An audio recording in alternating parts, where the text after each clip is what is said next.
Then Jesus left the vicinity and went through down to the sea into the region of the disciples. There some people brought him a man who was deaf and could hardly walk, and they begged him to place his hand on the man. After he took him aside, away from the crowd, Jesus put his fingers in the man's ears. Then he spit and touched the man's tongue. He looked up into the heavens with a deep sigh and said, which means be open. At this time, the man's ears were open, his tongue was loosened, and he began to speak plainly. Jesus commanded them not to tell anyone, but the more he did so, the more they kept telling people about it. People were overwhelmed with the amazement. He has done everything well, they said. He even makes the deaf hear and the mute speak.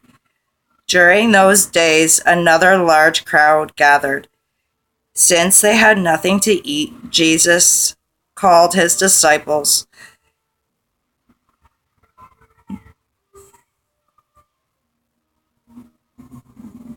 to him and said, I have compassion for these people.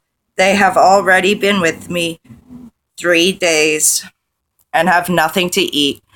If I send them home hungry, they will collapse on the way because of how long of a distance they have traveled. His disciple answered, but where in this remote place can anyone get enough bread to feed them? How many loaves do you have? Jesus asked. 7, they replied.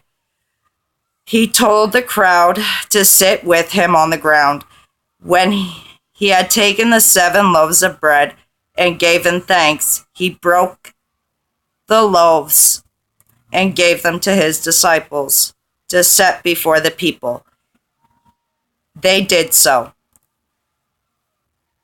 They had a few small fish as well,